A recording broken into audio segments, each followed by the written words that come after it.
Peggle.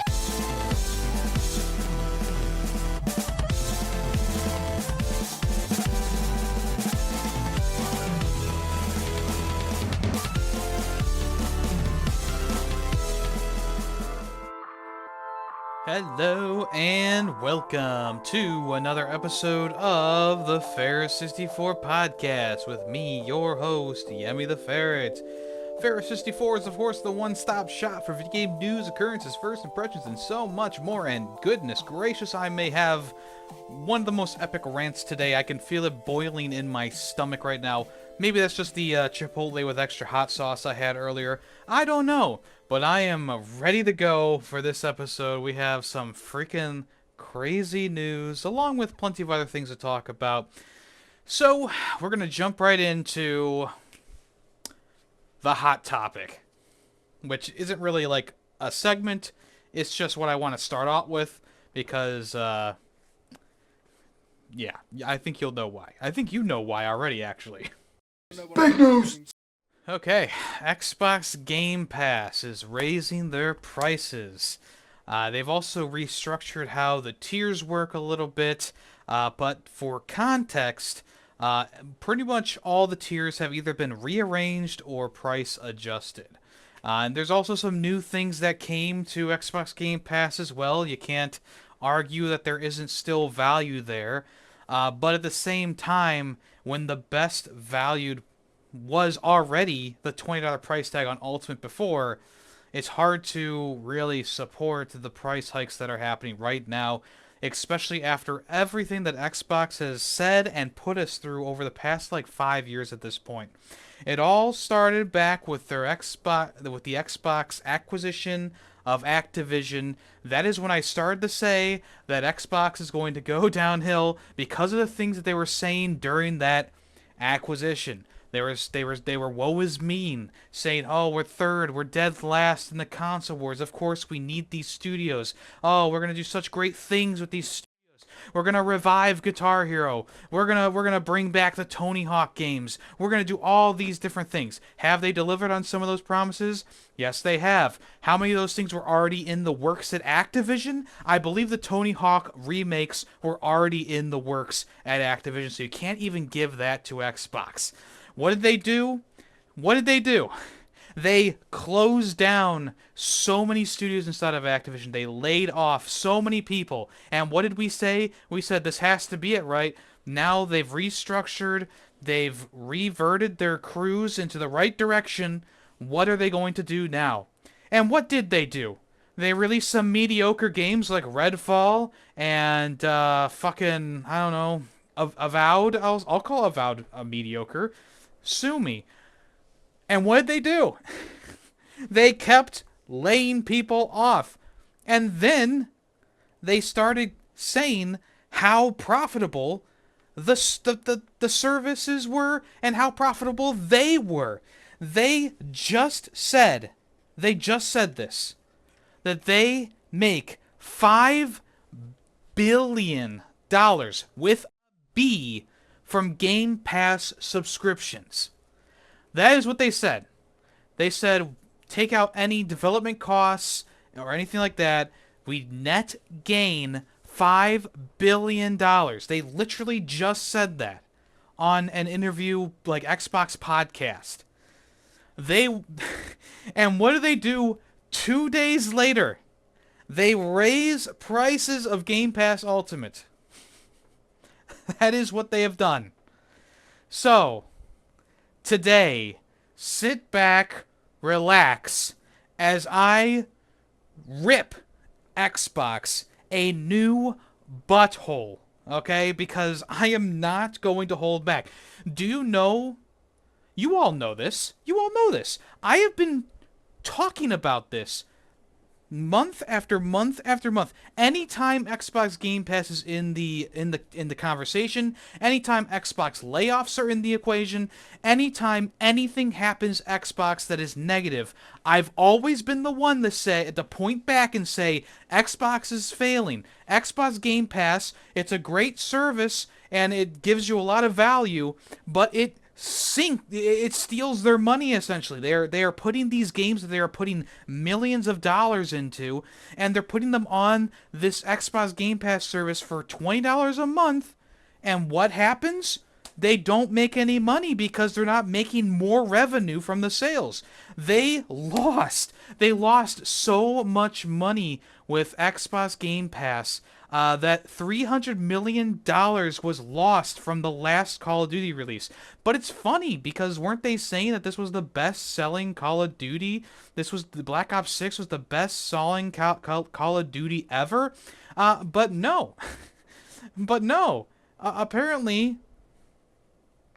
Apparently they lost money with Black Ops 6, which was what I've speculated about for months, for years at this point. I have been saying like everything that everyone is saying right now. Oh, with Game Pass being a money hole for Microsoft, not making them actual money. You know, all this stuff I've said in the past about them acquiring studios and then laying people off. Everyone now is up to speed. This is why you should listen to Ferret64. I give you good information. I give you good things from my brain. I told you all that Xbox was going to go into a spiral because of Xbox Game Pass. And here we are. They just announced that the Xbox Rogue Ally is $1,000 for the top selling for the top, like the best spec selling ROG Ally. I told you that last week or 2 weeks ago, whenever that was. I said this is an outrageous price. Wouldn't be surprised if there was something else coming. And here we are. Here we are with Xbox Game Pass. They also upped the prices on the Xbox Series X's a few months ago, which was like, well, why are you doing that? They're not selling, so why are you even doing that? It doesn't make sense. But it does make sense because I've been talking about this over and over and over again for months and years, and I will reiterate that over and over again because I cannot believe that it took this long for people to realize that what I was saying was not just speculative craziness, it was true. And it's also something I've said, once again, every single time that there is a controversy with Xbox, they lay off the workforce. There's always Phil Spencer coming out before that happens and going, Xbox has had the best year ever, the best financial year ever. We are in a great position to bring you the world's best games. And we have 70 plus games coming to Xbox Game Pass day one, and we are so proud of this. And then what happens the next day after the Xbox showcase? What happens? Tell the people. Oh, that's right. They lay off 1,000 fucking workers and close a tons of studios. They cancel Perfect Dark. And here I was, thinking that Xbox was the good guys in this whole thing. Because when PlayStation upped their prices on PlayStation Plus, I was like, oh hell no, I'm gonna stay at the Essentials tier. Because that's all I need is freaking, 3 free games a month and the online access, for games that I'm playing. And to play with people. I don't need the top tier service that's like, $100, $120 a year. Boy, I cannot believe I complain so much about like $120 fucking dollars a year for PlayStation Plus Ultimate. That is kind of or premium. It's premium. I can't believe I was complaining about that. Because now, Xbox Game Pass Ultimate has upped their price from $20 to $30 plus taxes, which equals to over $300 a year. Well, that's pretty crazy. And the other thing that's pretty crazy is that, yes, they're bringing 70 plus games day one to the service, to Ultimate. You made this promise when you bought Bethesda, when you bought Activision, etc., that all first-party games would come to Game Pass. Did they specifically say that they were going to bring most games to Xbox? No, they said all games to Xbox Game Pass day one. And here we are with them saying, well, maybe not. At this point, with how many Xbox first-party games that I play on Game Pass, which is not too many, I think it is a waste of money to do the Ultimate tier now. Because let's be honest, how many games has Xbox put out that I've actually rated higher than a fucking 3 out of 5? And the first example is, of course, Doom the Dark Ages. That's one game. I bought Gears of War Reloaded for $40. So I didn't even need Game Pass for that, so X that out of the equation. So technically, this year, after spending already 20 times 10, so that'd be $200, I've only saved probably about $90 to $100 is what I'm thinking. Because I also played that To a T game on Xbox Game Pass. I mean, there's a couple of smaller indie stuff that I played on Game Pass. And you might also be saying, well, Yemmy, you also got Expedition 33 on Game Pass. But my retort to that is I bought the game physically afterwards anyway for like $50. So technically I gave the money back to the developers. So yeah, I just couldn't justify it anymore. I barely use the service as it is this year. And you can see that on my finished games list. I marked down where I play them. And there hasn't been that many Xbox Game Pass games this year. And honestly, last year I felt the same way. Like, what am I doing spending all this money already? So I think what this price hike has actually done, because they've already lost a lot of subscribers for the service already, I think what it did is it opened people's eyes and go, oh, well, I don't really use this service anyway. Like, what am I using the service for other than maybe online benefits and having, some day one games? Like, what am I using the service for? I'd rather just buy the games that I want from Xbox. Like, if I want to play Ninja Gaiden 4 this month, I'll just buy it now instead of waiting, instead of getting it on Xbox Game Pass. I'll just buy it for $70. At least at that point, if I buy it maybe digitally or physically, I own the game. I don't rent the game. They can't take that game away from me. Well, as of right now. We know that's a whole nother realm of discussion about the, possibly taking servers offline and then games, being unable to be played because they require an internet download, etc. All that stuff aside, I technically would own that copy of the game instead of just renting it from Xbox, from Microsoft.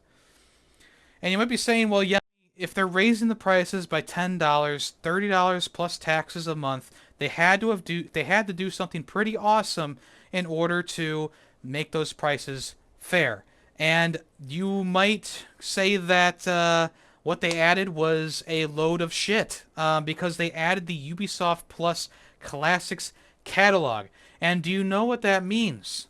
That means that you get a bunch of games from Ubisoft that are old. These are games that most people, I would say, have already played 90% to maybe even 95% of these games that are on this list of games being added to the service, including Assassin's Creed 2, Assassin's Creed 3, 4, Freedom Cry, Brotherhood, Assassin's Creed Chronicles China, India, Russia, Assassin's Creed Liberation, Revelations, Rogue, Syndicate, the Ezio Collection, and Unity. How many of those games have I played? I've played all those games except for Chronicles Russia and Liberation. And do you know the other thing about this? I own both those games, I just haven't played them. So that's no value for me. Child of Light, one of the more popular games from Ubisoft. Far Cry 3, Far Cry Primal, Monopoly, oh boy. Prince of Persia, The Lost Crown. There's a couple of Rabbids games on here. Rayman Legends. I mean, who hasn't played Rayman Legends at this point? Scott Pilgrim vs. the World, the game. Skull and Bones, which actually might be the best value pick here because they're selling this for $70. But at the same time, this might just be a please play this game type situation where it's like, okay, we're putting this on the service so that the servers get some people in there. That we also have these people spend money on the game. Oh boy. South Park, The Stick of Truth. Not even the newer game is on here. The Fractured Butthole, just Stick of Truth. Starlink, Battle for Access. Steep, The Crew 2. The Settlers, New Allies. Tom Clancy's Ghost Recon Breakpoint and 6. Extraction. Tom Clancy's The Division, the original Division, not even Division 2. Trackmania Turbo. Transference. I don't know what that game is. Trials Fusion. Trials of the Blood Dragon. Trials Rising. Uno. Valiant Hearts, The Great War, Watch Dogs, Wheel of Fortune, and Zombie, This is a shit list of games because most of them, if not all of them, you've either played, you know about, and you don't want to play, or you don't care about. And that's the core, that's like the core thing that they're adding here to the service. It's like you already have the EA service on there, which I haven't played a single game from EA on Xbox Game Pass because you have to download the EA app, and the EA app bogged down my last computer so much that when I deleted the EA app off of my fucking computer, it started running at least 10% better. And I am not fucking lying about that. The other thing that apparently adds value to this is Fortnite Crew. Ah, yes, because everyone who is subscribed to Xbox Game Pass with over 100 something games available to play, they are there for Fortnite. Fortnite is already free, by the way. I don't know if Xbox just made a memo on this one. Fortnite is already free. That is a free game. You're telling me that there's extra value in this Game Pass Ultimate price hike. Fortnite? Fortnite is half the value here, huh? That's pretty fucking crazy. That's not all. If you own the PC game version, the PC Game Pass version of this, the prices are increasing $11.99 to $16.49, which is a very interesting price hike in my opinion. I don't understand what the price, like what's the reason for that is. They didn't even add anything new to PC Game Pass. They just said that if you have PC Game Pass, you might not get day one games at this point, which is just fucking bizarre. It is absolutely fucking bizarre. So now a lot of people have jumped ship, and I think rightfully so. If you are sitting there and saying, "Oh, this is a pretty good price increase," I think you're a bit blind to the whole situation. I think that you're being manipulated by a love for a company that has no love for you. It has no love for their workers. It has no love for the games that they are making. Look at how many games that Xbox has put out, and then they never get supported again. They do not get DLC. The people who made the games like Hi-Fi Rush and Redfall get completely screwed and laid off. Their studios closed. It goes into the hands of a third-party publisher or an indie publisher who's a double A publisher, something like that, to pick up the pieces and rein everything in. Xbox is not your friend. Xbox is not our friend, and that is it is so clear to me now. Like, because I've also been a big proponent of Game Pass. I've said it multiple times on here. It's a good value for $20 a month. If there is one game a month that you want to play, fork over the $20 instead of forking over $60 to $70 and play it for, as long as you want, then cancel your subscription. That is a perfectly fine thing to do. But if you're someone like me who plays a lot of games in the year, and you're going to want to play a lot of these games that they are putting out, like the new Lighthouse game from the same people who did Psychonauts. Like, that's a game, The Keeper, that's the game that I want to play. But at the same time, it's like, well, do I want to play it on Xbox Game Pass? I could just get it on PlayStation. I could just get it on Steam. It's not like I need Xbox's app to play these games. I don't need to have Xbox's app to play Hollow Knight Silksong. I don't need Xbox's app to play The Outer Worlds 2. I don't need Xbox app to fucking play To a T or Doom the Dark Ages. All these games are available on multiple platforms. Xbox has dug themselves into a hole, and I've been talking about this for a very long time. Going multi-platform, taking away the base of your not your subscribers, but your followers, the followers of the Xbox brand, and them being like, oh, I guess I don't need an Xbox anymore. That's a bad thing. Do you know why PlayStation is still doing pretty okay? Do you know why Nintendo is doing pretty good still, even though Nintendo also has its fair share, and also Sony has its fair share of problems? Oh, I don't know. Maybe it's because they have exclusives, perhaps? Perhaps it's because there are games and there are reasons to keep playing on their respective platforms. Maybe because PlayStation waits about a year and a half or more to release their exclusive games to other sources. It took a little while for God of War and for Horizon and other games to come to Steam. But at the same time, it's like, yeah, but you could if you want to play those games day 1 through day 365, you're going to have to play them on a PlayStation console. That works for them. Same thing with Nintendo. You're not going to see a Pokemon game on an Xbox, okay? I know there was a lot of hubbub about Xbox trying to make a deal with Nintendo to put Game Pass onto the Switch's operating system, but that shit obviously fell through.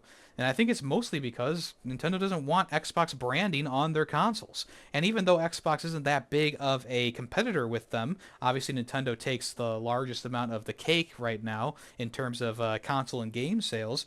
But you know, I mean, any advertising for Xbox's brand on a different platform is good for their business because it makes people go, oh, Xbox put this out. That's okay. Maybe I'll check out more Xbox. But I don't feel like that's going to happen at this point.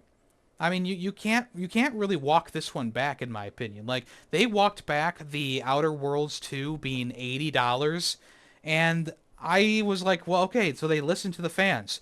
Where's the listening here? No one asked for this. No one asked for a price increase. Honestly, $20 a month was already a good deal for not just us, but for Xbox. Because you know how many people buy an Game Pass subscription and then just fucking forget about it? I'm sure there's a lot of people out there, but now that you've hiked the prices up, you sent out a message to everyone, an email to everyone who subscribes saying, hey, this is the change that's happening to your account right now. I bet you lost a lot of subscribers simply because they were like, oh, well, I don't want to pay $30 a month for a service I'm not using, or a service that I rarely look into, or a service that I'm only getting for a couple games a year. You've shot yourself in the foot. You have literally shot yourself in the foot. And I would have picked up my pirate gun here and made the point, but that happened. You know, that was going to happen. I knocked over all my controllers. So that's why I wasn't going to do that, but I decided to do it anyway. You know, just because I'm so smart.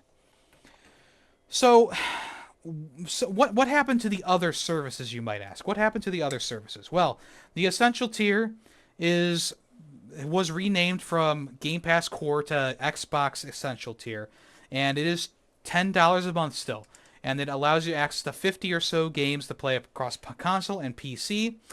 They will be offering Xbox Cloud Gaming and an array of in-game benefits to free-to-play titles. The other thing about this service that I want to mention right now is the Xbox Cloud Gaming. I believe if you use the Essential tier or the free version of Xbox Cloud Gaming, you will now get ads pushed to you while you're playing games. So God forbid you are playing Hollow Knight or something on this app, and all of a sudden it goes, want a break from the ads? Listen to this 30-second commercial, and you get an hour of free gaming. I don't know how they are going to make that work.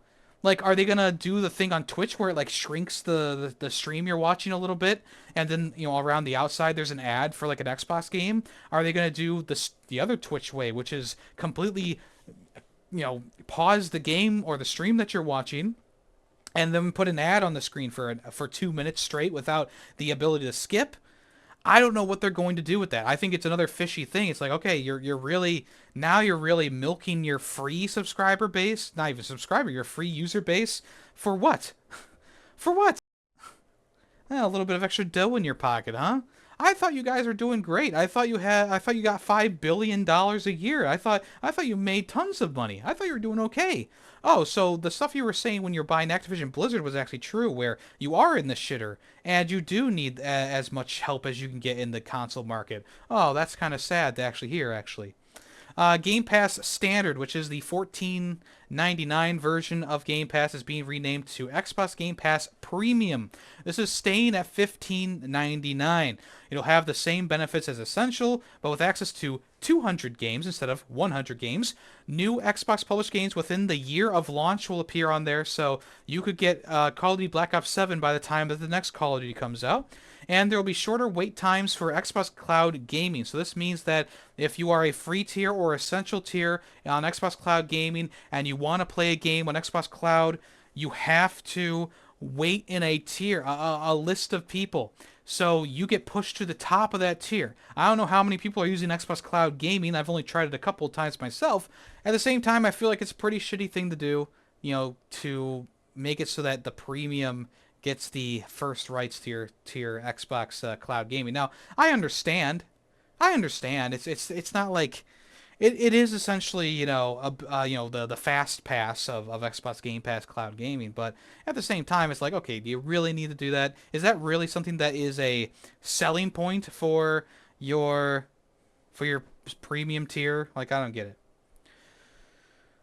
So also Ultimate tier, like I said, that is staying the same name.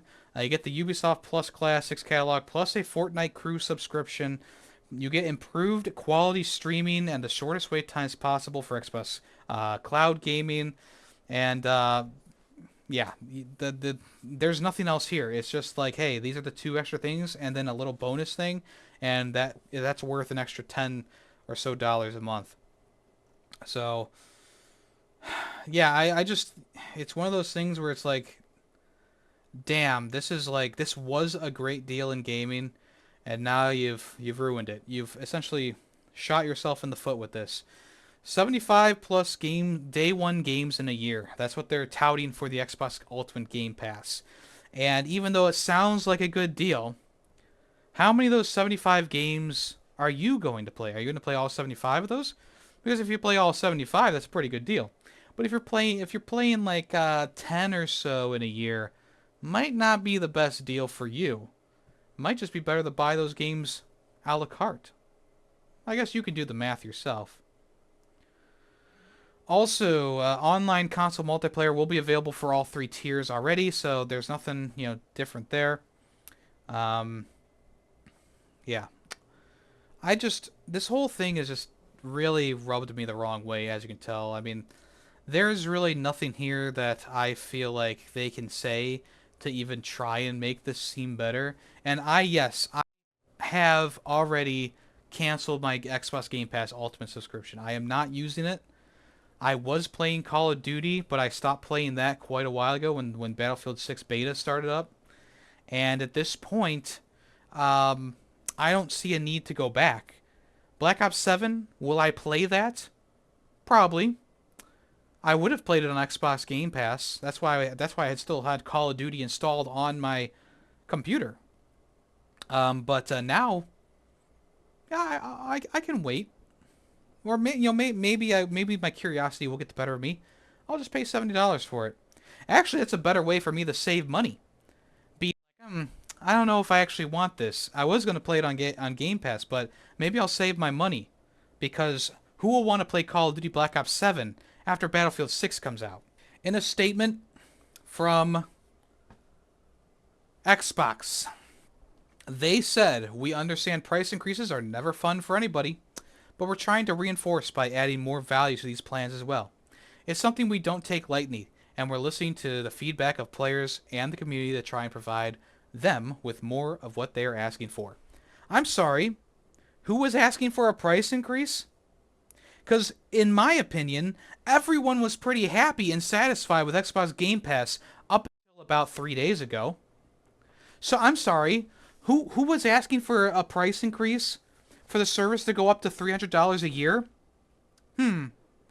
That's weird. I don't even think the most hardcore Xbox fanboys would ask for you to take more money from them.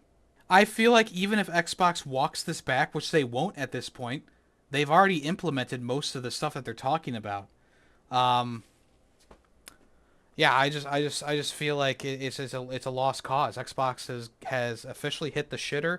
I would honestly say, like, anything that's happening with Nintendo right now is honestly, it just feels like such a moot point. Like, a game being $80 really feels like quite the lesser evil than Xbox Game Pass raising their prices by this much for the Ultimate Pass for what? Ubisoft Plus Classics catalog and Fortnite Crew, which I forgot to mention, by the way, they can't even deliver Fortnite Crew day one. It's coming at a later date. So you're paying for the service and you're getting this Fortnite Crew that's not even available yet. You can't even use the perks of it yet. Good one. Absolute good one. So I just wanted to compare the cost of PlayStation to Game Pass Ultimate. So It's like I said, the PlayStation Premium content, there's a lot of shit there, okay? I get it. There's a lot of shit there. I still think that 17.99, which equals to probably about 200 and something, $280 a year, I still think that's a very high price point. The other tiers are priced the exact same as Xbox though. $14.99 for PlayStation Plus Extra and $9.99 for Essentials. $9.99 for Essentials is all I need for PlayStation. Their online service, that's all I really care about. Plus the 3 little bonus games. I'll play them sometimes, but not often, right? Um, so like the prices are relatively the same, and I because I'm fair and not biased at all. Both the prices are a bit insane to me because even with the premium tier of PlayStation, you do get all that classics catalog from PlayStation, which is nice. Okay, I will say that does add some value. I still don't see the value of either services saying, "Oh, we have hundreds of games for you to play, 200 games for you to play." When the fact of the matter is that most of the games that are on the service, if you pull up Xbox Game Pass right now and you see what they are offering you on the service, I guarantee they are going to be games that you've already played. And the same thing with that Ubisoft. I said the same thing about that Ubisoft Plus catalog. The main thing is that I've played all these games, most of these games, any of the games that I wanted to play, I have played. I even played Monopoly back in the day. Like I've played that game. But if you look at what Game Pass is offering right now, the games that they're offering right now, Evil Within 2, Still Wakes the Deep, Fallout New Vegas, Quake, the Wolfenstein games, uh, Prince of Persia, Silk Song, Balatro, like all these games on their homepage I've already played. Halo, all the Halo games I played back in the day. I played those on 360 and Xbox One. So and what's coming up? What's coming soon to Game Pass? So the rest of this year we have Ninja Gaiden 4, Outer Worlds 2, and Black Ops 7. I would like to play Ninja Gaiden 4. The other two games, honestly, I could care less about. Outer Worlds 2, with the controversy behind that game being 80, that's an $80 game, huh? I'm gonna go into it with that mentality, even though the game's they pushed back the game to $70. Much like with Borderlands 4, I went into that one with the mentality of like, oh, it's supposed to be $80, huh? So I can wait. I can wait on Outer Worlds 2, and I can certainly wait on Black Ops 7, especially with Battlefield 6 coming out. And not Call of Duty, but Xbox picked the worst time to do this because I know that there's a lot of people who play Call of Duty. I know there's a lot of people who would buy the service simply for Call of Duty. But at the end of the day, I think a lot of those COD players are going to be like, well, that kind of stinks. Why don't I just buy it on Steam? You know? At least on Steam, you have more going on. Also, extra rant overtime. They changed the Xbox app to show every single game that you've played in the last however long. So instead of it just being the games on your Xbox app, now I get to see all the games from my Steam list and any game collected and added to my Steam. Now I get to see every single game that I possibly have played within the last year on my most recent tab, and it is so annoying. I do not need my Steam library showing up on my Xbox app. That is not what I use the Xbox app for, and I don't think anyone asked for that either. So that is mini rant over. I'm quitting out of the Xbox app. I'm seeing if there's anything else that I forgot to talk about from this. It does not look like it. Bottom line, though, is that I was the one. I was here. I was here saying that Xbox was going to lose money with Xbox putting Black Ops 6 onto the service, with Xbox putting their first-party games onto the service. Call of Duty makes too much money. And when you eliminate a number of people who have Xbox Game Pass, that is a huge chunk of money. I knew that they couldn't come back from that, and now we can kind of see that. Now they are forcing you to either pay an extra $10 a month for our Game Pass service, our Ultimate service, or you can wait a year and get it for free on the other service, or you can just buy it for $70 when it comes out. Which let's not forget, and this pisses me off even more. Xbox said that they were not going to be doing yearly releases for Call of Duty anymore. They were going to focus on one game and they were going to let that game breathe and give their developers time to work on the next game. What happened? They bought Activision Blizzard.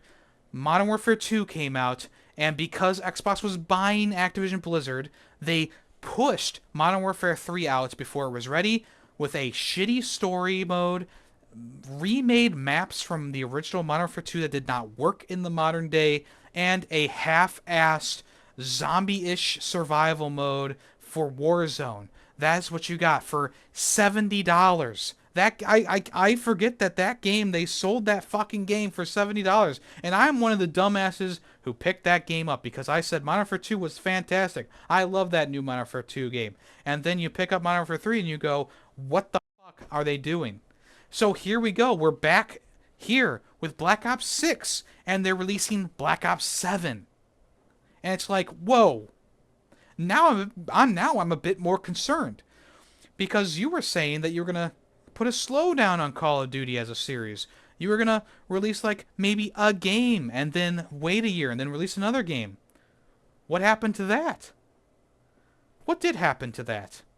Do you know why Battlefield games usually come out and they're very well received? It's because they take years of development and they make sure that the game that is current gets updates and DLC to keep them relevant. You can say whatever you want about Battlefield 2042, okay? I will stand by that game is not a bad game. It's also not like an amazing game, but it's decent.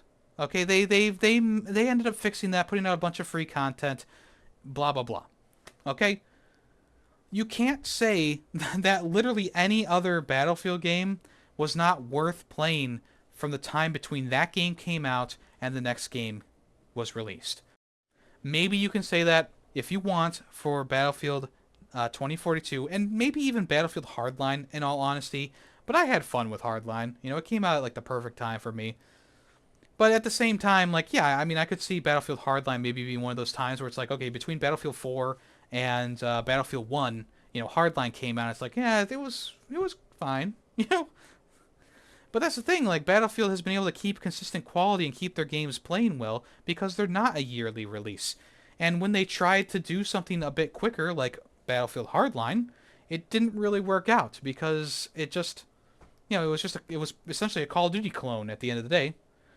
So when you look at Call of Duty putting their games out every year, and now it's flying under the banner of Xbox, it's like, well, you know, you have the ability to, you know, slow the roll a little bit and make sure that these games come out and they are ready to go and they have everything that you want.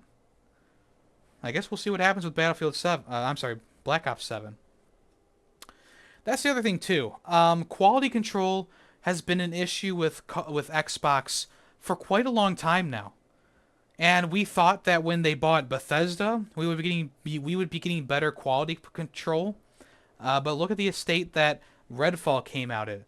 Look at the state that Starfield came out in. Not the best quality. Like, Redfall was barely playable, and Starfield was like, it was fine, but that's all it was. It was fine, and there was still plenty of Bethesda jank in there.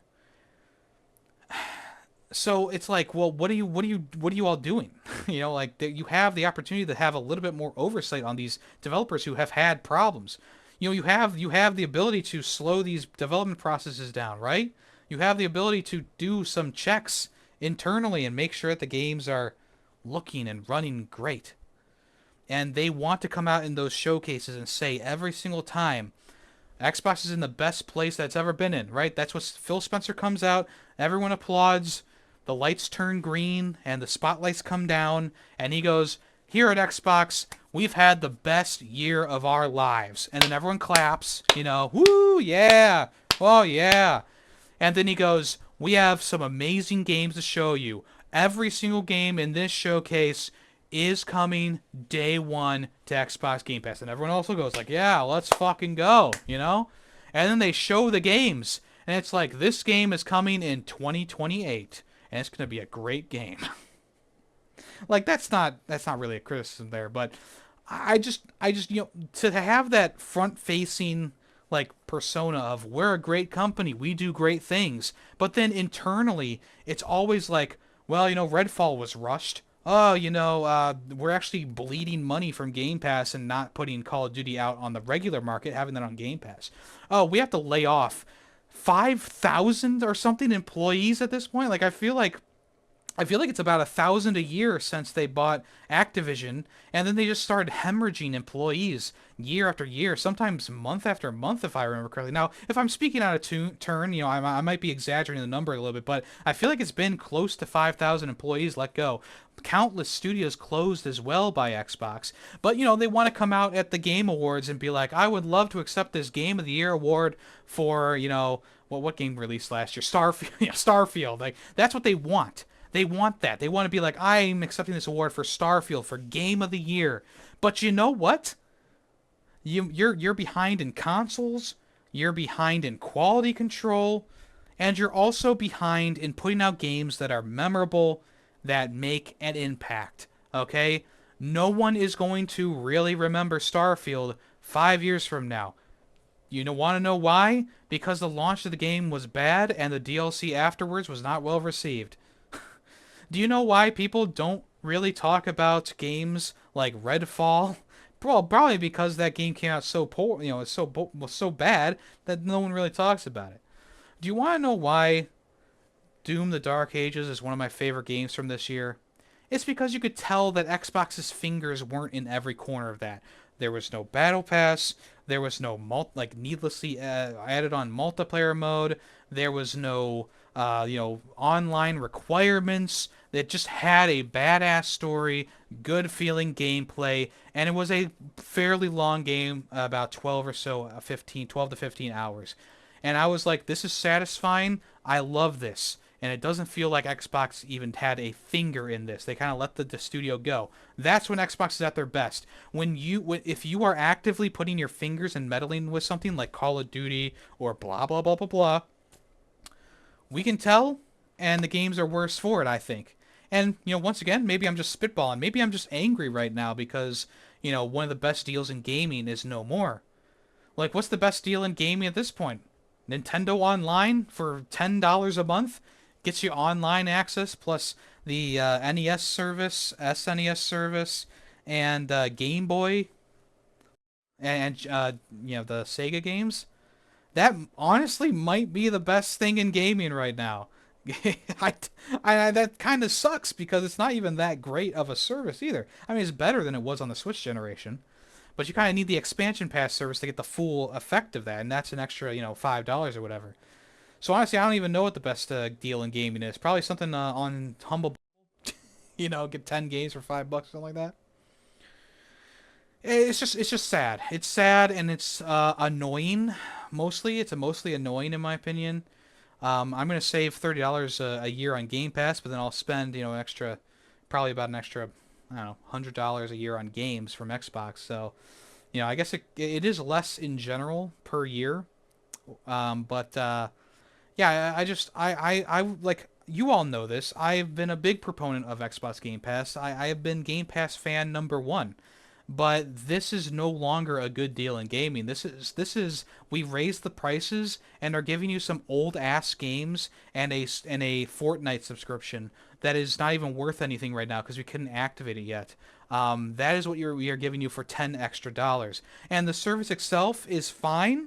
Okay, I have nothing to really say about that. You still get plenty of games, but at the end of the day, when I scroll through the list of games that you can play, most of them I've either already played on different platforms or I have no interest in playing. And I can't say that about like Ghost of Yotei, which just came out, or Yotei, that just came out. I can't be like, oh, I can just play it on Steam. I can't say that. I gotta get it on PlayStation. And at the end of the day, I know that Ghost of Yotei is going to have better quality control, and it's going to be more worth my money than a $70 game like The Outer Worlds 2 or something. And there's plenty of other games in Xbox's repertoire that I am excited about. Not all of them are Xbox exclusives, like that Clockwork game, the one that kind of looks like BioShock, right? But there are some Xbox games that Xbox published games that I I am interested in. You know, like the next Gears of War E-Day, and with how good Gears of War Reloaded looked, I'm excited about Gears of War E-Day. But if they're going to be releasing that on PlayStation anyway, or Steam, what do I need Game Pass for? And that is going to be the new rationale going forward. What do I need Game Pass for? And I think that you all can also kind of agree with that sentiment if you are upset about this. Because I think a lot of people who canceled their subscriptions had the same sentiment as me, which was, what am I paying the extra money for? And yeah, that's about the wind down on this one. That's the wind down on this one. How long has this rant been going? Almost 46 some minutes. Yeah. So let's simmer down and talk about what I've been playing this past week. Yeah, it's tough. It's tough. Lots of passion. Just overall annoyances with Xbox right now. But let's not talk about Xbox. Let's talk about something else. Let's talk about Ghost of Yotei, which is how you pronounce it. You pronounce it Yotei instead of Yotei, which is what I thought it was. Much like Ghost of Tsushima, I thought it was Ghost of Tsushima, but it was actually Ghost of Tsushima, and I corrected myself afterwards. I still might slip up a little bit because Ghost of Yotei, it just came out, and I'm very happy with the game so far. I've played a couple of hours now. I am on my way to fight the Oni, while also gather information about the other Yotei 6 in the game. But it essentially starts out where you kind of want it to. It doesn't have the whole like, oh, you're building up your strength like in Ghost of Tsushima, which is, I mean, for Ghost of Tsushima, that's a classic tale, a classic samurai tale. He's building up his strength to fight the invaders and save Tsushima, right? Whereas with Ghost of Yotei, it's a very different vibe where they start you off, you're immediately essentially killing one of the Yotei members, and it's the the snake, which was one of the was the creepiest of them, and they kind of like start you off from there, and you get like this feeling of this character is a bit more of like, because you could say that Jin was a legend, right? Jin Sake was a legend, but Jin, he never felt meta human. You know what I'm saying? He always felt like, okay, he's a dude who is very skilled. You know, he lived through some things, right? But for the most part, what he went through was pretty normal. You know, it was very stressful, but felt pretty natural, right? And sure, he did have like the ghost abilities and stuff like that, but other than that, he kind of, you know, he was a man, right? And with the character for this game, Atsu, she feels more like the ghost. She feels more like a ghost, which I think is sort of like a Legends thing, right? Because in the opening scene, you do kill the snake, but the snake like wounds you pretty. It looks like a mortal wound, and it stabs her through the stomach, essentially. Well, if we've watched the Star Wars sequels, we know that someone stabbing with a lightsaber doesn't matter. In this game, though, it seems like she dies, and then she is breathed life because of this quest for revenge. Revenge is what is keeping her going, which oddly enough is very similar to what was it, the Obi-Wan Kenobi series, where the one person was like, I was stabbed. She was stabbed in the stomach, but because she lusted for revenge, she survived. I think also Darth Maul, because he had such a fierce need for revenge, that's how he just kind of willed himself to survive. So at the end of the day, like, this revenge is a big motivator, and she has a spirit animal, the wolf, who kind of follows her around, and it kind of works hand in hand, where she becomes this legend, this ghost, this Onyo, and I think it works really well as a just like as a different take on the ghost IP. Essentially, we can call it an IP, right? So in the first game, Ghost of Tsushima, it's Jin Sake taking back Tsushima in this legendary fashion with help from his friends, essentially. And it feels very realistic, we'll say. And with Ghost of Yotei, it just it's a legend of someone seeking revenge for the death of their parents, and that revenge is fueling them to do incredible things. So for a while, it's explained that she was in a different place. She fought in battles and stuff like that. She now is a mercenary, but while also being a mercenary, she has the main goal of taking down the Yotei Six. That has a hand clenched on the area surrounding the Yotei Mountain. And the game is just as brutal as you would expect it to be. Limbs flying off, heads rolling, lots of blood and gore. They kept that the same. And there's plenty to do in this open world already off the bat. You start off into that open world, and it just immediately is like, hey, this is like all the stuff you can do. And it's like, wow, that is a lot of stuff to do. But I felt like finding the stuff is just as natural as Ghost of Tsushima. Like once I kind of got over the awe of being in the wake, like in the shadow of this giant mountain, and realizing like, okay, this whole area is yours to explore. It kind of came very naturally once again to just kind of start moving in a direction and just find things to do. And yes, there is still this plumes of smoke you can go towards. Like white smoke is for like a point of interest. Black smoke is for like an enemy encampment.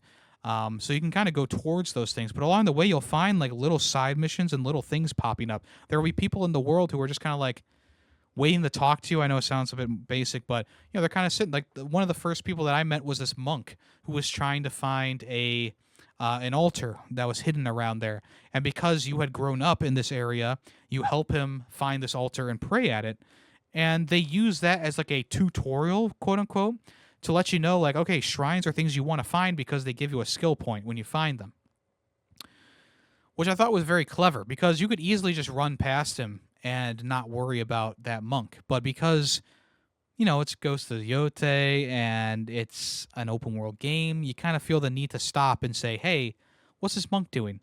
And it's a pseudo tutorial, because they don't teach you that shrines give you give you little tokens throughout the rest of the game. So you kind of that's like the tutorial for that. And there's a couple of other similar things out there in the world. I don't want to give away too much, but there are a couple of other missions that you go through where it's like, this is now the tutorial. Like this is essentially the tutorial hidden behind a mission, but it's not always known if that is the case. So yeah, there's just so much with this game that is very good. I really enjoy it. The old expression is, if it's not broke, don't fix it. But Ghost of Yotei didn't really need to change much in order to give it a bit more spice. It kind of feels like the Jedi Survivor to Fallen Order, right? They kind of pick up where you left off with like the basic sword katana gameplay, and then they start adding things on top of that. They give you the dual swords, which kind of acts as your new stances. So each set of weapons is a new stance for a different type of enemy in the game. So the dual swords are good for taking out the spearmen, and the katana is good for taking out the basic enemies. And I know there's a couple of people out there who are probably like, well, I just want to use the new weapons. Like, why do I have to be, hamstrung by this class system, this stance system? It's like, I do understand that, and the weapons are usable with with the normal enemies. Like there's no reason that you can't use the double blades against a regular enemy, But you have an advantage there when you're using the double swords against the spearmen, but you don't have that advantage when fighting the regular soldiers. So you could be at a bit of a disadvantage. And so you can choose the fight with any of the weapons that you find. That's not the issue. I think the main issue is that people feel like they're being funneled to specifically use these weapons in specific circumstances. But I can't tell you how many times I've ran into like a spearman with a group of regular enemies around him, and I just take them all out with the dual blades. It's not really that difficult to, just adapt the gameplay style for the regular enemies as well. And I'm sure that the other weapons I find, there'll probably be one for the big guys. There'll probably be one for shield men. It's probably going to be about the same for that. The other main difference is they switched around some of the way that the game works in some ways. So I'm trying to really think of a good example here, but the main thing is like you can now place map found locations on the map, if that makes sense. Essentially, you can get a hint from someone like, hey, watch out for this wolf's den. And what will happen is that wolf's den will appear as like a treasure map in your map section. And you can actually take that little cutout of the map and line it up to the map itself and put it down. And then you can see where something is or the whereabouts of something, which is really cool. Also, the new bounty board system is great. It kind of reminds me of what they thought was going to be a good idea in Assassin's Creed Shadows, where it's like, oh, you have to, find clues and figure out where the targets are. Whereas this case, they give you some information about the whereabouts, like, oh, it's north of the Great Waterfall region. It's like, okay, so we gotta go to the Great Waterfall, and then there might be a little bit of an extra hint in there. It's like, oh, he was last seen on top of the waterfall, or he was last seen, in the cemetery. So you can kind of keep your eye open for landmarks and figure out where your target is, and then you do a duel with them.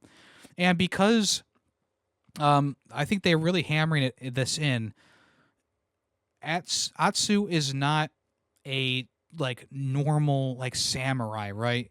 She is very much like trained by whoever would train her. So her style is not as crisp and clean as Jin's. And I feel like as two characters, one being in the sequel, of course, with Atsu, I feel like it really separates these two games by a lot to have such different characters, such different takes in both of these games. And I know what some people are saying out there. They're saying, "Oh, it's an L game because they're using a female." And I think I saw out there like, "Oh, it's a bad game because it's another female lead character and she's a lesbian." And it's like I don't know if these people are just rage baiting or trolling, but it's just such a weak argument to have when, let's be honest, the Horizon games sold well. They reviewed well. I played both of them. I enjoyed both of them very much. Aloy, is she a female? Yes. Is she lesbian? They don't really say. You don't get, like, the sexuality. It doesn't even matter for the character. Same thing with Atsu. It's a female character, but because she's not, a fuckable porn star, there's a whole bunch of people out there on X who are like, oh yeah, this game sucks. They just made another lesbian female character, L. Sony.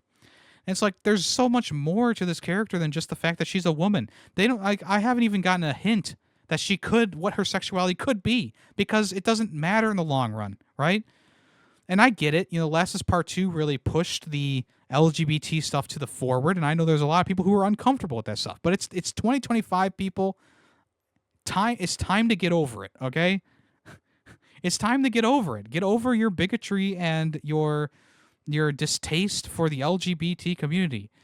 Like, it doesn't make any sense. And the other thing is that people are pushing these narratives onto this character who, from what I've played, hasn't shown any of it in the game. I've played main missions, I've played side missions, I've done free roam stuff. There's not been a whiff, a hint of her sexuality, minus like one line where she was like, "Oh, you're not my type," to a samurai.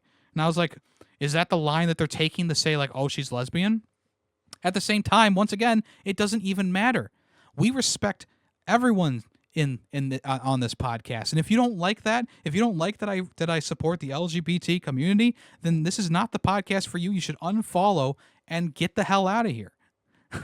Like, it just annoys me so much that people take these just basic human things, sexuality, gender, etc., and they blow it up out of proportions into this whole big thing where it's like, instead of a game coming out like Ghost of Yotei and just being criticized, because there's plenty to criticize about the game, don't get me wrong, there's some things I don't like about it, which I'll get to, but to just lump that entire criticism into women bad, L, like, that is such a baseline, like, rage bait type thing that you're going on about. And once again, like I said, it's really just one place that these conversations are being had, but it's still something that I felt the need to talk about because apparently this is a thing that really matters to people.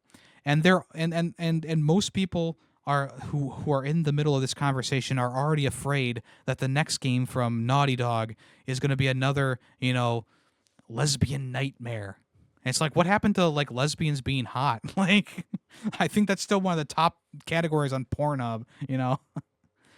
But in all seriousness, the sexuality of the character, the gender of the character does not matter. As long as they're written well and the game plays well and the story is good, that's all I care about. And if you're afraid to play this game because there's maybe a sprinkling of gayness, maybe the main character is female, then you're just a lost cause. Go back to playing Call of Duty or something. I don't give a fuck. Okay, that shit does not need to be. That discourse does not need to be anywhere near the gaming landscape. I think what Sony is doing right now is good. We've had so many games with a male lead. It's time to let some female characters take the lead here. And that's not to say that there hasn't been a lead male character in any Sony game for a while. There's actually been quite a lot of male characters, but people just ignore those, to make their point. I'm going into a bit of a different rant that I shouldn't be going into, but at the end of the day, all that stuff doesn't really matter in the grand scheme of things. As long as the game plays well, the story's good, and the character is written well, that's all I need. And right now, Ghost of Yotei is definitely doing that. The place where the game is stumbling, in my opinion, is this freaking camera. And I had the same complaint with Ghost of Tsushima, but it feels worse in this game for some reason, where the camera just feels very stiff, especially when you're in fights. And it just makes me long for a regular lock-on system. Now, I understand that they have this, kind of pseudo, like, point the joystick at the direction that they want the character to attack and lock, kind of lock onto a character. Like, I get it. It's a thing that's been around for the last game, and they wanted to do it in this game. I get it, but I still feel like a regular lock-on system where the camera latches onto a character would be better in the long run, and then have something like a hue, like if a character's coming around to attack you from behind, a hue so you can parry it or something like that. But once again, I get it. They didn't want the game to be that way. It still is a bit annoying to me, though, because there's a lot of times where I'll be fighting an enemy and my camera won't even be able to see the other enemies on the screen anyways. They haven't zoomed it out enough. Or I'll be fighting an enemy will come up behind me, and I'll point the joystick towards them, but I just, I won't do what I want. The character won't do what I want it to do. Or the camera will just be so stiff that while I'm trying to move the camera around, especially when riding the horse, it'll just kind of feel sluggish, and it won't really move at the speed that I want it to move, and the adjustments inside the menus don't really do much of anything to help me. So there are a couple of things that I would say are a bit annoying about the game, which the camera and the lock-on system are still things that I am not super crazy about, but these are things that have bled over from the last game. And unfortunately, I don't feel like the camera has been improved. I feel like it's actually been it's actually a little bit worse. So there is a point of criticism there. That is a valid criticism to have. Okay, that's an example of a valid criticism to have. Just saying. But everything else has just been so great about the game. I love the combat. I love the story so far. I like the open world environment. The game looks great. There's great music in the game as well. And I'm just having a good time with it. So, close your mind out to the haters out there. I think that this game is definitely worth picking up. It seems to have a good amount of content, so I think the $70 price tag will be justified at the end of the day. But, I do understand waiting for a bit of a sale, especially if you have a lot of other games to play. There's plenty of big games out there right now. I'm actually playing through like 3 of them right now. Borderlands, Dying Light, and now Ghost of Yotei. So, there's a good amount of games out there right now, so I understand waiting. But also, if you're a person who's a fan of PlayStation or a fan of Ghost of Tsushima, this one picks up where you want it to, and it also feels great at the same time. So definitely check out Ghost of Yotei if you haven't yet. I'm giving it a thumbs up. I'm giving it a recommend with my first couple of hours of gameplay. All right, so we started up our spooky games, and we played Killer Klowns from Outer Space, the game, this past week. That was the first game we played for Halloween month. I thought it was a okay game. It's it's one of those isometric horror games where it's like 1v, not a 1v1, like a PvP kind of thing, kind of like Dead by Daylight. The main difference here is that there's 3 clowns, and there's like 5 to 6 to 7 humans. And I feel like the balancing is there for that kind of thing. But at the same time, because there's not many people populating the servers, you end up getting like 1 regular human character and then like 6 AI characters. And the balancing goes out the window because the clowns are just going to be overpowered against some AI doing like mundane things and not really having the brain power of a human being. So, it's one of those things where it's like, yeah, I kind of enjoyed the game, and I'll probably if someone wanted to play with me, I'd probably play more. Or maybe if the game like becomes free on PlayStation Plus or something like that and gets a influx of people playing the game, might be worth it to go back to. But as of right now, definitely would not spend more than $20 on this one like I did. I spent I think I spent like $14.99 on it on Amazon. Because it just doesn't feel like a game that's going to last much longer, in my opinion. Even though it kind of has it has the killer clowns down. Like, I think the design of the clowns and the things that they do and can do feels really authentic, feels really good. But at the end of the day, it just kind of feels like another Dead by Daylight clone, or Friday the 13th clone, and it just doesn't really rustle my jimmies like I was hoping it would. But I had a good win. I had a lot of wins as the clowns. I had a win as the humans. I felt like my time with it was not wasted. But by the end of by the end of our playthrough, I was kind of like, you know what? I feel like I'm good. I feel like I'm good. So if there's an influx of players and if you can get full lobbies, then I could see the game being fun. But as it is right now, it's just kind of like a general okay, and it could be better with more people. Also, we played the Exit 8, which was game number 100 that I beat this year, which I know we took a little bit longer to get to this year than last year. Obviously, last year I think I was already in like the 150s at this point. It's not a competition or anything like that, and I was going through shit last year, which caused me to dive into gaming a bit more. But the Exit 8 was game number 100 this year, and we've already passed it up, of course, that number up, of course, but 100 is a fairly good number. So what is the Exit 8? You probably already know. The game came out last year. It's one of these games where you try and pick out the anomaly in the area, and in this game, you either move forward or go backwards. So if there is no anomaly, you go forward. If there is an anomaly, you go backwards.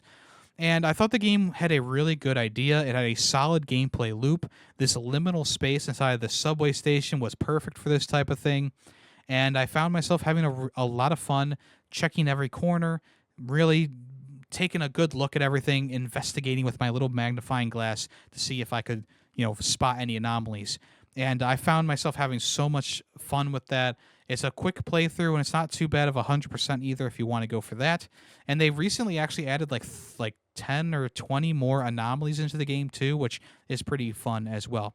They also based a movie on this game as well, which was a pretty fast turnaround. But yeah, all in all, it was a fun time. I enjoyed it. It's pretty quick, but I think the gameplay loop is fun. Of course, now that I'm done with the game, there's really no reason for me to go back to it, but at the end of the day, I'm going to give this one a 4 out of 5. Directly after that, I played Platform 8, which was the pseudo-sequel to the Exit 8, and this one is a bit different from the last one, where you're still checking for anomalies, but you can only go forward. But there's sometimes little special details you need to be careful of in order to not die and have to restart. I found that because essentially you're inside of the subway car, right? So it's a bit of a different environment. But at the end of the day, I felt like this one was a bit more basic than the Exit 8. Like, there's some cool things that happened, like a giant hand reaching through the car, or a little girl, like a spooky little girl hiding in the car. You have to find her. There was a couple of things that were like a spot the difference kind of thing. But I felt like the game just lacked a bit of that inspiration, that fun factor that the Exit 8 had, and I felt like it was a whole tier spot and a half lower. So I gave this one a 3 out of 5. I thought it was okay, but at the end of the day, I felt like it didn't have as high of stakes, and it just was not as entertaining or enthralling as the Exit 8, unfortunately. And I think that'll do it for what I've been playing this past week. There's probably other things that I could talk about, like Dying Light or, something else, Chronos New Dawn, but I'm going to skip on those things for right now. because we've already been going for quite some time with that giant Xbox rant at the beginning of the episode. So let's go ahead and move on to what's in the news. All right, EA, aka Electronic Arts, has reached an agreement to be acquired by a group of investors. The main benefactor is Saudi Arabia Public Investment Fund, or the PIF. There is also fingers in there for a company called Silver Lake and Affinity Partners. The deal is worth $55 billion with a B. $1 billion is pretty crazy. The transaction positions EA to accelerate innovation and growth to build the future of entertainment. As we know, EA has a lot of big budget games out there, including all their sports franchises from Madden to FC, it's called now. Also, the Battlefield franchises under the EA banner, which is kind of concerning. They also have like The Sims and stuff like that. So there's a lot of high value IPs inside of EA. The one thing that people are a bit afraid of, and we're going to go back to this topic here, is because some of the main benefactors are Saudi Arabia, and there's also a Trump-owned subsidiary in here as well. People are worried that these big benefactors are going to be like, "Hey, no more LGBT things in these games. Hey, no more, no more gender identities. No more they them. So things that are going to push back the game world, right?" The main thing for me is losing that LGBTQ support, and that's something that EA has been pretty big on throughout its entire span of games, from Dragon Age to Mass Effect, even to like Anthem, and more recently, not Skull and Bones, that's Ubisoft, but even with like Anthem and some of the games that I didn't really like from them, there's at least a strong representation for everyone in there. There's every kind of person you can imagine in some of these games, and I like that because it really does make a game for everyone. But if these benefactors from different places who are a bit more restrictive on these types of things starts to say, "Hey, we don't want that in the game," EA will have no choice but to comply because they own a majority of the company. So this is actually pretty big because EA has been the biggest distributor of AA games for quite some time. Even back when I was a kid, Electronic Arts, EA Games, that was a big thing, and you always kind of knew like that's a big AA studio. But now they are owned by all these subsidiaries, all these different companies. So yeah, I guess we'll see what happens. Apparently, this is not supposed to take effect until Q1 of 2027. There are some studios inside of EA who are already preparing themselves for layoffs, like BioWare and others, which you hope will not happen, but it does seem like they will. And I just after Xbox's whole debacle, like I should be more upset about this, but I just can't summon the emotions right now. But I will say, I do not like this buyout. I do not like that these companies have such a big share in EA. This is going to take one of the biggest components of games are for everyone, and I'm hoping that it doesn't do this, but it could really restrict their freedom of what they make. So that's just my opinion or my fears, and we'll see where that goes in the future. Some bad news here. Rock Band 4 is officially being delisted from multiple platforms, including PlayStation and Xbox, very soon. It is ending support after 10 years, and the game will be delisted. And they were very transparent about it. They said, "Hey everyone, on Sunday, October 5th, 2025, Rock Band 4 turns 10 years old. What a ride it's been. With this milestone comes one big change. The original licenses for the core soundtrack are expiring. Because of that, Rock Band 4 will be removed from the PlayStation and Xbox digital stores." So they confirmed that if you already own the game, you'll still be able to play songs as normal. Any downloadable content you have will also be available to download, but you will not be able to purchase any new songs. With the game being 10 years old, a lot of these songs have been available since like the PS3 and PS4, like combo days, right? So you kind of you kind of expected this stuff to start happening. With Rock Band 4's Rivals mode, though, which I do believe that they'll still allow Rivals to be out there, maybe, that was a co-op mode, a multiplayer mode. They essentially added online multiplayer with a bit of a story mode in there, and all the songs for this Rivals mode were in-house harmonics bands. So really, the licensing for those songs should never expire, but the licensing for the original soundtrack of the game is expiring, so that means that they're going to have to take the game down from storefronts, which is sad. It's very sad, and I don't know if this means that they will also be shutting down the Rivals mode to stop multiplayer or online gameplay. I don't know, but as of right now, we do know that the game Rock Band 4 in general will be taken offline. And we do also know that Harmonix is focusing on this Fortnite Festival mode. They were one of the main reasons why this Fortnite Festival mode came to life. And it's also one of the Harmonix also definitely had their fingers in the Daft Punk festival that's going on right now in the regular Fortnite. You can see like the elements of Mixer in there, and you can tell like some of the stuff is just very heavily inspired by Mixer and other Harmonix things.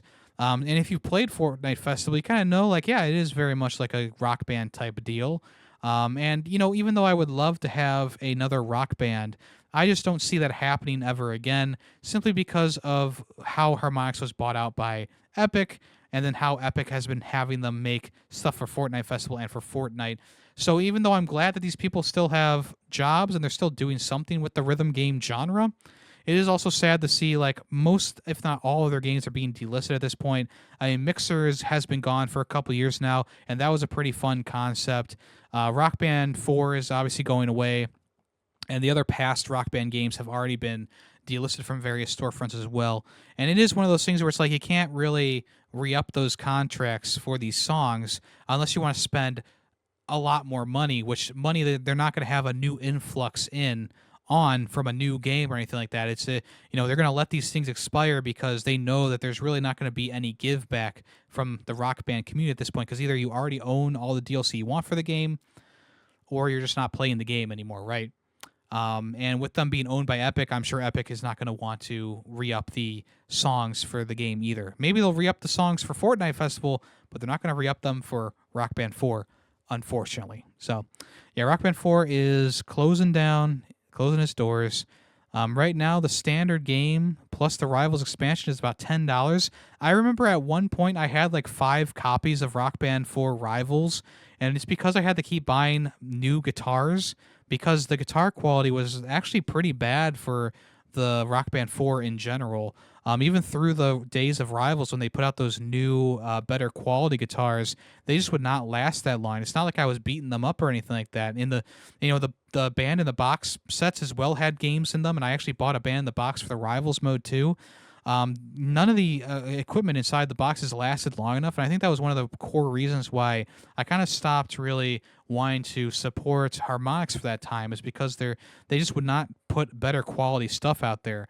And even after they switched over from Madcast to PDP or whatever it was called, like the quality just didn't seem to get any better.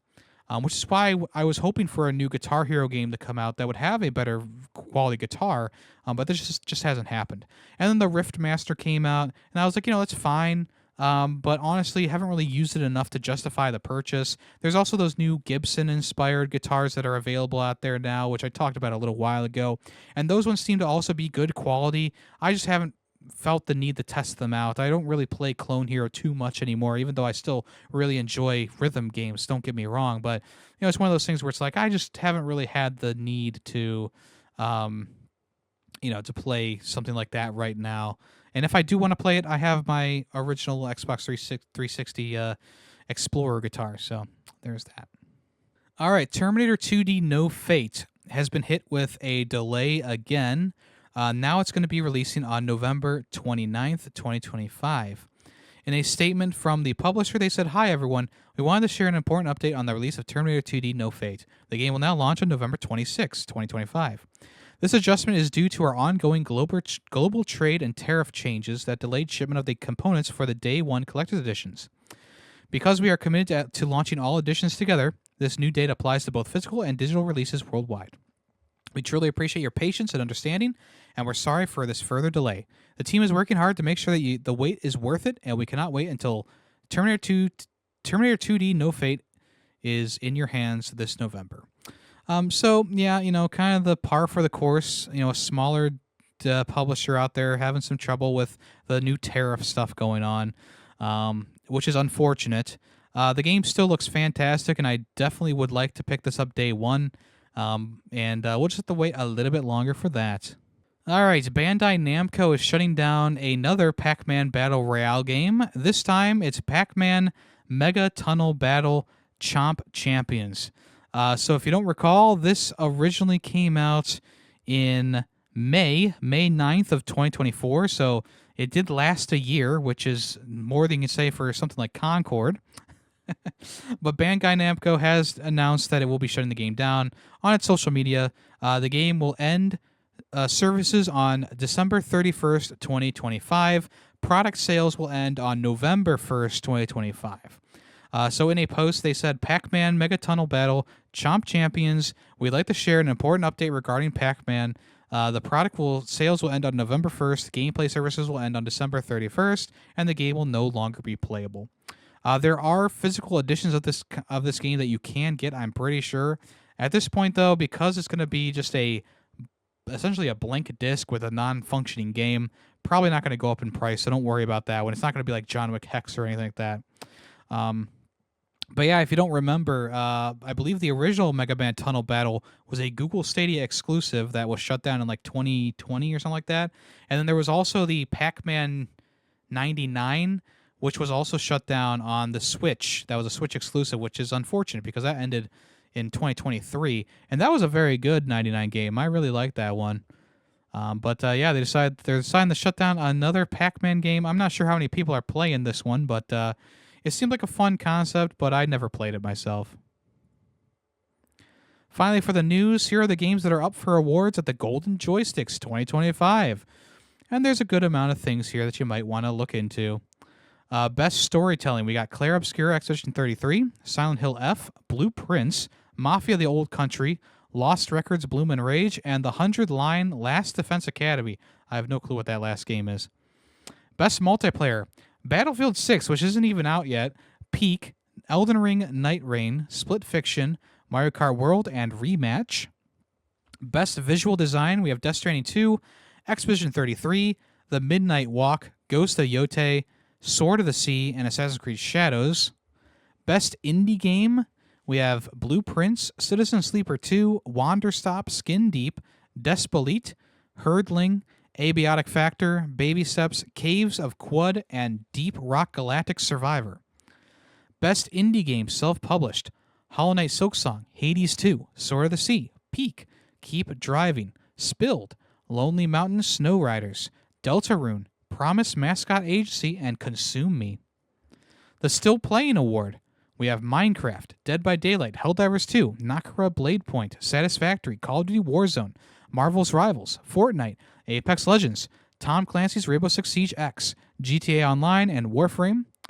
The Best Remake or Remaster, we have Metal Gear Solid Delta Snake Eater, Elder Scrolls 4 Oblivion Remastered, Trials in the Sky First Chapter, The Talos Principle Reawakened, Gears of War Reloaded, and Tony Hawk's Pro Skater 3+4. Studio of the Year, we have Team Cherry, Sandfall Interactive, Aggro Crab, Bloober Team, Slow Clap, and Rebellion.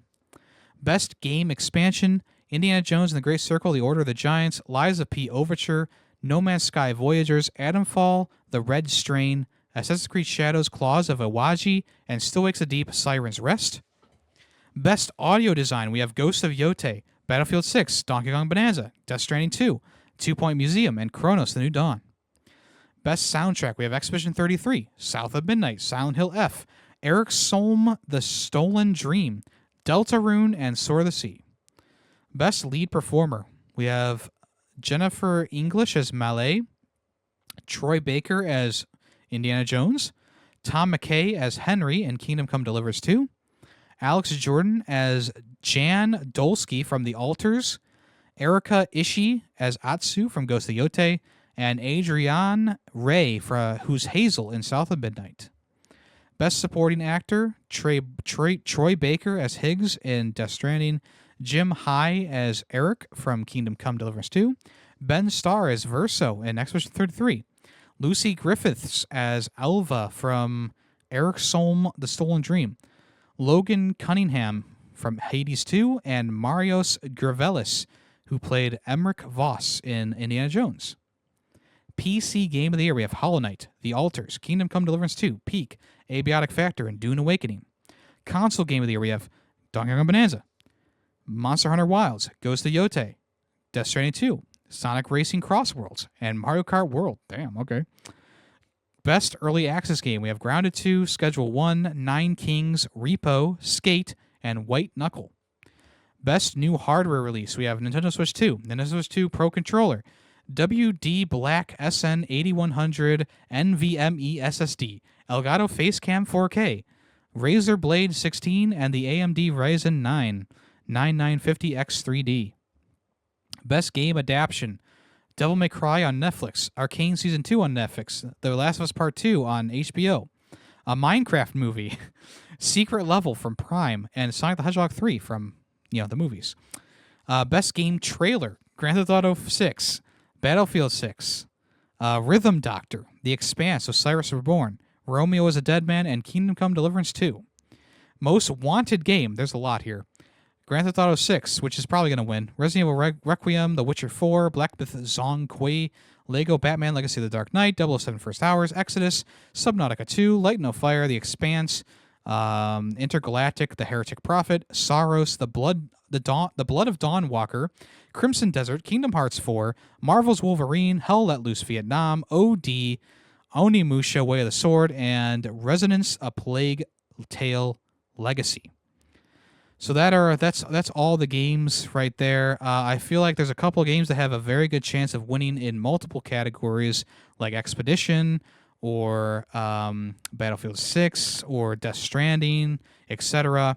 So the Golden Joysticks Awards are interesting because it's not like they forget games came out, but they also do this at a very weird time where it's like more than halfway through the year and there's still a good amount of year left. I just don't know why these companies don't do a game awards in like January for the past year of games. It just doesn't make any sense to me, but I'm just talking into the wind at this point. All right, let's go ahead and move on to the final part of the show, which is what's coming soon. Okay, Fallout 76 is getting its largest update since 2022 in a DLC called Burning Springs. This is a free update that allows players to explore post-nuclear Ohio. Let's fucking go. As a native of Ohio, it'll be interesting to see if they use anything that I recognize. I do recognize this Bronchiosaurus. I've seen that before. Everything else, though, not too recognizable, I will be honest. It's a very short trailer, though. They just kind of showed a few glimpses of what was going on. So in a blurb, they said Fallout 76's latest update largest update since 2020, Burning Springs, introduces players to an arid and charred region of post-nuclear Ohio, complete with new factions, challenges, unique weapons and gear, and even new fish to catch. This map includes new characters like the Rust King, an intelligent super mutant who players will need to work with across Burning Springs, as well as locations, public events, workshops, and even a wild local menace called the Rad Hog, which can become a camp pet for those brave enough to tame it. This update features something for every type of player, from new mechanics for seasoned survivors, easier entry points for fresh-faced newcomers, and exciting events for all. So this will be landing some point in December 2025 if you want to check that out. As a resident Ohioan, kind of intrigued, but also you did the Pittsburgh expansion first, so fuck you. All right, the Elder Scrolls 4 Oblivion Remastered is getting a physical release, which is out on October 13th, but eagle-eyed viewers will note that there is an internet-required stamp on the box, meaning that the game is most likely not entirely or not at all on the disc. And we know that Microsoft has been skimping on physical releases then with the past like couple of physical releases besides from Gears of War not being complete on disc. The game is 120 gigabytes, so it's possible that there's a small download essentially for the other, like because I think a regular PS5 disc is 100 gigabytes, so maybe there's an extra little download for that extra 20 gigabytes of data or an update that needs to happen, which is like wishful thinking, but at the same time, seems like it'll probably just be like a full game download, But yeah, there you go. There's the latest in Xbox mismanagement there. Dragon Ball Sparking Zero has over 200 characters on the roster, plus they are teasing more DLC in 2026. Believe it or not, the game, which launched on October 11th, 2024, now officially has over 200 official characters in the game, and they made sure to make a whole event about it. They showed every single character, Smash Brothers style, and of course, like I said, they're having more DLC characters coming in soon. There is a new season pass that they're going to be putting out with 20 plus new characters coming to the game, including a DLC pack 1 of Justice Heroes, DLC pack 2 Dragon Ball Daima character pack number 1, and then DLC pack 3 Dragon Ball Daima character pack 2. So we don't know exactly who these fighters are going to be all entirely, but there are 3 DLC packs coming out with this new season of content that'll last us through the entire rest of next year, it seems like, and there will be 208 fighters in total by the time that all the DLC has been released. So, pretty crazy. Yooka-Replaylee physical copies have been confirmed, and they will be available on December 18th for both Switch 2 and PlayStation 5 and Xbox Series X as well.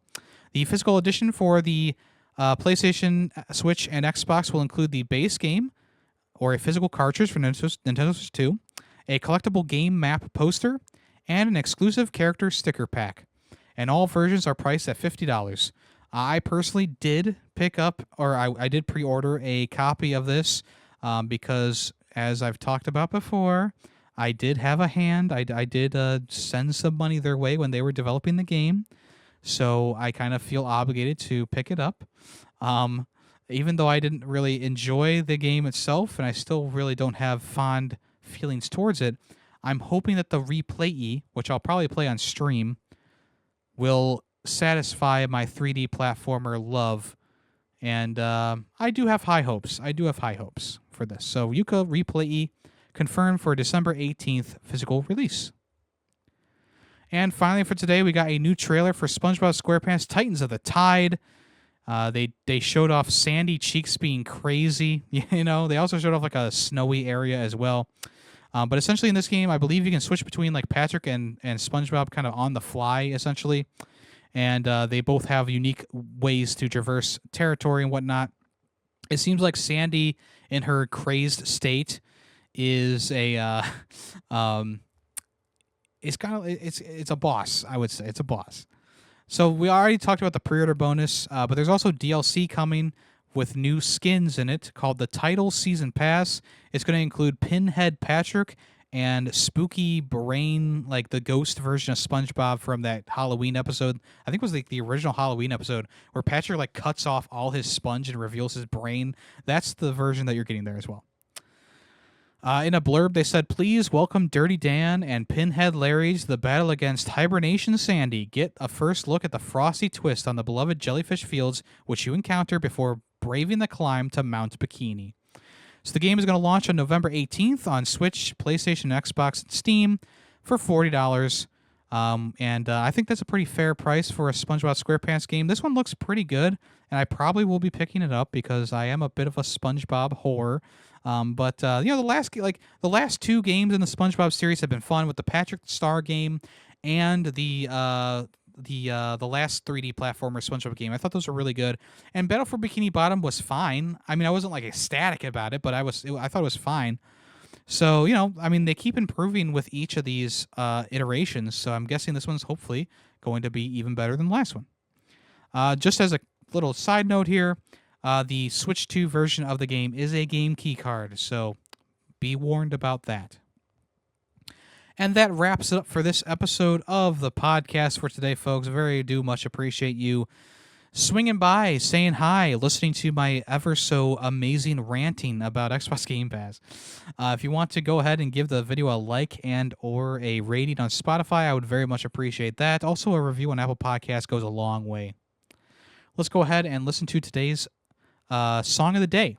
If you know the name of the song and the game that's from, let me know either in the comments below on YouTube or Spotify, or if you come over to the Discord and comment in the Ferret64 section, I'll give you a super reaction and you'll get the admiration of your peers.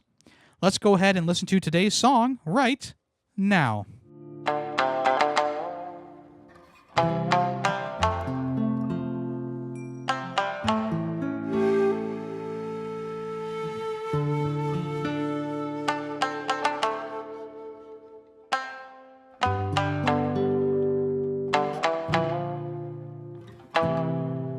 All right, once again, if you know the name of the song and the game that came from, let me know in the places that I told you to.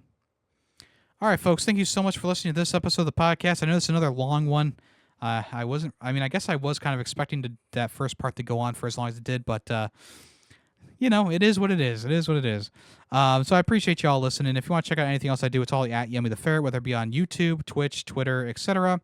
On YouTube, I have a VODs channel as well where I upload past streams from Twitch onto YouTube. Right now on Twitch, we are playing spooky games. We are playing Alone in the Dark 2024 right now. I think we're nearing the end of that on Monday, and then we'll start a new game on Tuesday, most likely. I also have a podcast called Film Freaks with a Z at the end. We talk about movies. The latest movie we talked about was Glass Onion. And if you want to check that out, that'd be very much appreciated. That's a bi-weekly podcast. I also have a podcast called Fubar Ferret, where I kind of just shoot the shit. That had a new episode out recently as well. And then also, Ferret Football. I do weekly Browns game recaps. This latest one is from their time in London, and we'll see how that went if you want to check that out. All right, y'all. Thank you so much once again for joining me on this grand adventure. I am Yemmy the Ferret, and I will talk at you next week. So long. The Ferret64 podcast is owned and edited by Yemmy the Ferret. Small sound clips used throughout the podcast were made by Yemmy the Ferret. The song in the intro and outro is Nightshade by Adhesive Wombat.